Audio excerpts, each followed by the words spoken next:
Coucou, Sven Sida Ezekiel Ouedraogo avec vous dans le cadre de ce défi une vidéo par jour pour réussir 2019 et je suis avec vous avec le défi numéro 28 déjà. Et si vous faites ce défi là, vous venez de faire en sorte d'avoir passé 28 jours à réfléchir sur votre vie. Et ça, vous faites déjà partie de 1% des personnes qui réfléchissent à leur vie, réfléchissent vraiment. Vous savez, il y a une différence entre réfléchir et puis l'activité mentale. Vous savez, vous vous souvenez de la citation de George Bernard Shaw qui dit que 1% des gens réfléchissent vraiment dans la vie, 2%, non, il a dit, oui, il a dit 2% réfléchissent vraiment dans la vie, 3% pensent qu'ils réfléchissent et 15% préfèrent plutôt mourir que de réfléchir. Et moi, je vais ajouter plus tard que 1% agissent en fait en plus de réfléchir. Donc, la situation c'est bien, 2% réfléchissent vraiment, 3% pensent qu'ils réfléchissent parce qu'eux font ce qu'on appelle une activité mentale. Je vous donne l'exemple. Si on me dit aujourd'hui Albanie, je veux dire Tirana, je l'ai appris, je ne sais pas en 5e ou en 4e, quelque part, d'accord.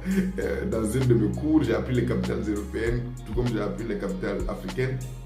Et puis c'est resté dans ma mémoire, mais donc je ne réfléchis pas, je sors juste quelque chose qui est dans ma mémoire. Donc pour vous dire que là, les questions que je vous pose là, vous n'avez pas les réponses en fait. Et c'est ça qui est intéressant, ça veut dire que vous réfléchissez en même temps, c'est ça qui fait que c'est difficile. Et c'est pour cela que oui, c'est vraiment de la réflexion. Aujourd'hui, le défi numéro 28 nous parle de est-ce que j'ai les personnes clés? Jusque là, je vous parle de vous, assez d'égoïsme maintenant.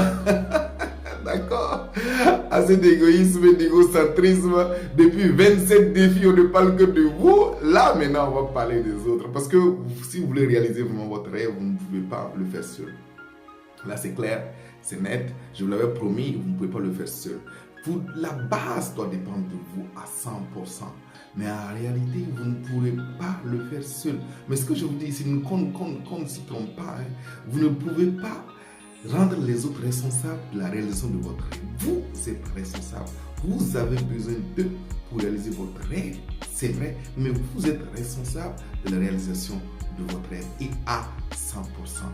Donc, est-ce que, ici vous allez vous poser la question, est-ce que j'ai les personnes clés pour réaliser mon rêve? Et c'est quoi les personnes clés? Parce que Maxwell dit que si un rêve sans équipe de rêve est un cauchemar. If you have a dream, you need to have a dream team. Otherwise, you have a nightmare. Donc, soit quand tu as un rêve, tu dois avoir en fait une équipe de rêve. Une équipe de rêve, c'est une équipe de ton rêve ou une équipe de rêve, une équipe, waouh, une dream team, ça dépend de vous. Mais en tout cas, tu dois avoir une équipe de ton rêve. Donc, l'équipe qui sera autour de toi pour réaliser le rêve. Vous voyez, quand on a étudié les 7 habitudes, pour ceux qui l'ont étudié avec moi, ceux qui l'ont pas étudié, allez-y, ce livre-là. D'accord, d'ailleurs, il est là à côté. C'est les 7 habitudes, en fait, de ceux qui s'entreprenent. Donc, il faut le lire absolument. Et dans ce livre, justement, il est question de passer de la dépendance à l'indépendance et de l'indépendance à l'interdépendance. Là, je suis en train de vous parler maintenant de l'interdépendance. Parce qu'en réalité, là, l'indépendance n'est pas le stade suprême de la performance ou du succès.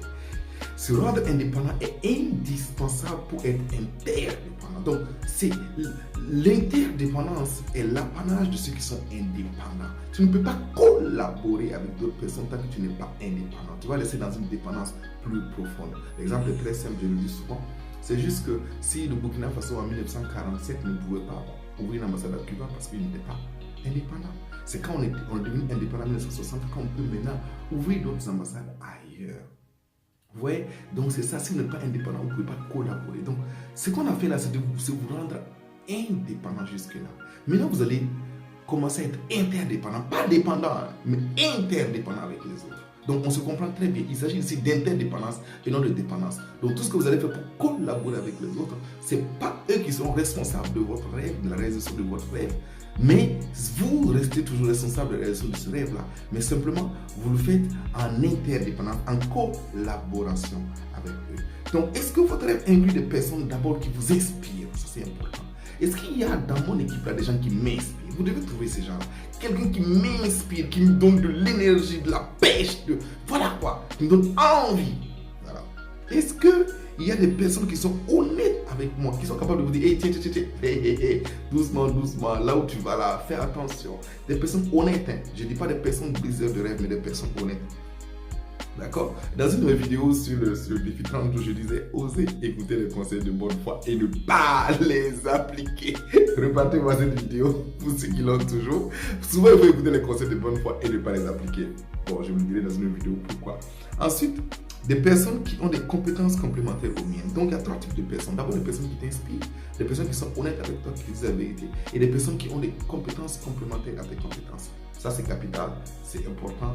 Il faut les avoir avec toi parce que ces gens-là vont t'économiser du temps, vont te bonifier ce que tu fais et ça va aller très vite. Et aujourd'hui, moi, j'ai des gens vraiment qui travaillent avec moi et qui, grâce à ces gens-là, que je peux aujourd'hui faire ces défis-là. Donc, c'est important de comprendre ça. Alors, dans le cahier, j'ai essayé de synthétiser ça en 5 personnes clés que vous devez avoir autour de vous.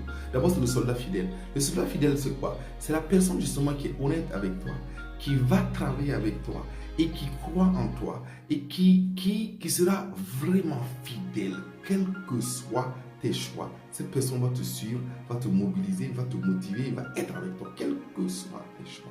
Ça, c'est le soldat fidèle, d'accord? Donc, c'est le gars qui croit en toi, la personne qui croit en toi, quels que soient tes choix. Bon ou mauvais, la personne croit en toi. Ces personnes sont importantes parce qu'ils nous donnent une confiance en nous. Aujourd'hui, ça va être un peu plus long parce que, voilà. Ensuite, il y a le conseiller. Le conseiller, c'est celui qui peut te donner en fait des idées et une vision, une perception différente de ce que tu peux avoir. Donc ça, c'est les conseillers, d'accord? Et rappelez-vous que ça, c'est important, ce ne sont que des conseillers. Ils ne sont pas responsables de votre succès. Donc, ils donnent des conseils avisés et c'est à vous de les écouter et de les appliquer. Vous devez prendre la responsabilité de les écouter et de les appliquer, d'accord? Ensuite, il y a l'épaule pour pleurer. Il y a ces gens-là qui seront là toujours avec toi pour t'aider en fait à pouvoir décharger tout ton chagrin. Donc ça, c'est les épaules pour pleurer. Ils sont importants dans la vie, d'accord?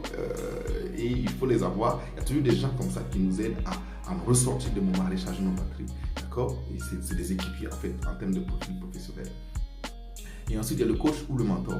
Voilà des personnes importantes aussi dans votre vie. Ce sont des gens qui ne vont pas être une épaule pour pleurer, mais qui vont pas aussi vous donner des conseils, mais qui ne seront pas des soldats fidèles, mais qui seront des gens qui vont vous accompagner sur le chemin et qui vont vous aider à voir votre propre potentiel en vous. Et ensuite, il y a moi-même et le rôle que je me donne. Vous-même et le rôle que vous donnez.